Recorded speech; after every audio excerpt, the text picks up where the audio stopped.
I'm a big believer in it, setting yourself achievable and exceedable goals. Right now, I just started a new novel, and for first drafting, I mean, I don't know how many words this is going to be. I'm aiming for 100,000 words. So I'm setting myself the goal of writing 500 to 1,000 words a day. 1,000 is preferable, but for example, today was really busy, so if I could only get 500 words, that's great. And I have to do it every day. And sometimes it's a struggle, but I managed to get 700 words in today before we started doing this. So, you know, I'm feeling good and I'm accomplished what I needed to do for today, and I can, you know, enjoy the rest of my evening. And so my plan is to get this first draft done by January, by New Year's, and then start editing it because I want to have it done within a year. So Yeah, that's great. setting yourself those achievable and exceedable goals is, I think, really important to do. Whether it be 500 words a day or half an hour a day or a couple hours on Sunday mornings, if that's what you can do, that's what you can do. And if you know, so it's achievable, and if you find yourself going past it on occasion, that's bonus, you know. Yeah, I've never had trouble meeting or getting new novels written. I found that I can write a new novel in 6 months, and that's pretty standard for me. It's the rewriting that's a problem. I've spent 3 years once on a rewrite. I feel like I could have spent 3 months on it, but I kept procrastinating and procrastinating, Yeah. and it turned into this giant ordeal where I was constantly beating myself up, and I spent 3 years. Well, that's really interesting because I find like editing can just swell up to take all my time. It could be 24 hours a day, 7 days a week if I let it. But I really enjoy the editing process. And I find when I don't like the editing, then I know that there's something seriously wrong with the book. And if I don't want to go to edit it, then no one's going to want to read it. I hope that's not the case with mine. No, and so, and probably what I'm thinking is that, you know, there's something that's just a little bit too passive or something. I don't know. I haven't read it. So there's probably something in there that is probably why you didn't want to go back to editing it. I think it's the case. Found out what that was, that you just tweaked it, or, you know, sometimes we just don't want to because it's taking so long. It's a case of I've worked on it, it's overworked. Yeah. I've looked at Yeah. it way too often. Yeah. But Yeah. I had fun editing it the first, 100 times around. Yes. Do you ever find when you're editing that much that I know I find the reason when I know that it's time for me to at least send it on to critique, like I'll edit it till I can't edit it anymore and I never want to look at it again because I know that if I look at it again, I start making things worse. And that's when I start sending it out for critique and then getting it back and then fixing what I need to fix. And I might send it out for critique a second time as long as I don't start making things worse by my editing. Yeah, I don't know. I think when I edit something too much, like this particular novel, I feel like I lose all sense of whether it's good or not. It's like, so, so yeah, the critique or the feedback is really helpful. Yes. But on the other hand, No, go ahead. on the other hand, sometimes I get conflicting feedback. I get that a lot on this novel. So yeah, somebody will say, well, cut out this whole chapter, and somebody else will say, expand this whole chapter. And I'll be like, well, I don't know who to listen to. I mean, I'm sick of this thing. Yeah. Well, when you get that kind of split feedback, you just do whatever the heck you want.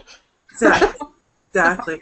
Yeah. I remember with my some people, thesis, it'll just work for some people and maybe not for others, but, you know, do what you think is right. with my thesis, it was humorous, and by the time I had to do my thesis defense, I was like, it's not funny. Like, it was making me cry. It was so horrible. And so when I did my reading and people were laughing in all the right spots, I was like, oh, hey, maybe it's not so bad after all. That's good. You just totally lose all perspective. As much as I love that novel and I know it needs to be changed a lot, I think it's fine as it is, but I think if I wanted to actually sell it, I'd need to make some changes to it. But I just can't bring myself to look at it. I just can't. I tell you, even though it got me an agent and she was recommending all these edits and stuff, and I thought, if I have to look at this again, just kill me. Just kill me now. I would have done it, but we agreed that we should just set it aside for a while. So the agent was okay with that? Oh yeah. It was a mutual decision to put the novel on cryogenics for a while. I was just like, no, I kind Please. of feel the same way. If an agent asks me to rewrite this beginning for the 900th time, I might have a fit. I don't know. I might Yeah. throw up or something. And then you do it. Because you never know what it could bring. But yes.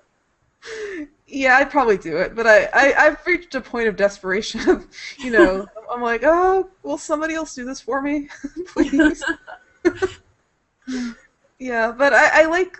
I mean, I feel like the rest of the novel is strong and the series is strong, so I keep pouring effort into it. If it was just a standalone, I probably would have thrown it away by now. Hmm. So, uh, anyway, yeah, that's the the stress of the whole unpublished novel thing. I guess I'm kind of out of topics here.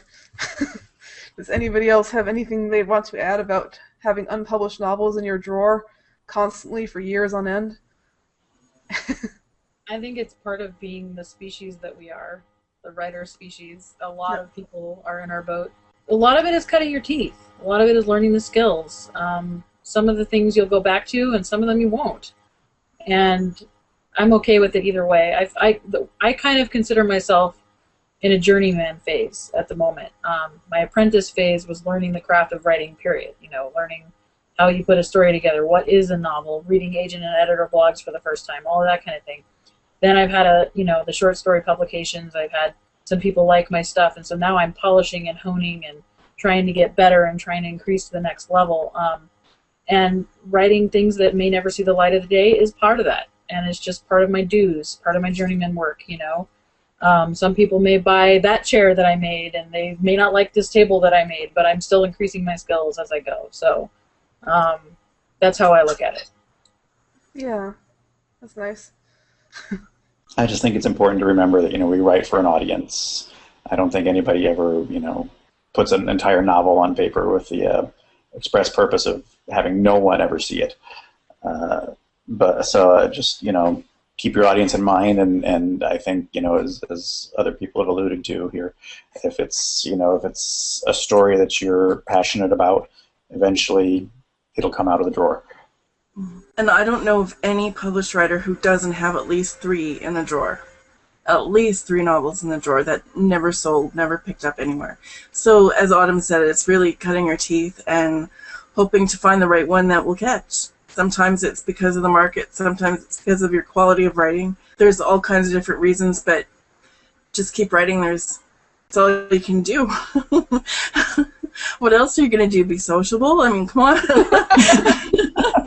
Right, yeah, that's ridiculous. Well, Google Hangout. That's what else we're gonna do. Right, we're going to start a YouTube show. Absolutely procrastinating. Cool. Well, thanks for coming on the show, everyone. Yeah, Thanks for having us, Abby. yeah, no Thank you. problem. Yeah. All right.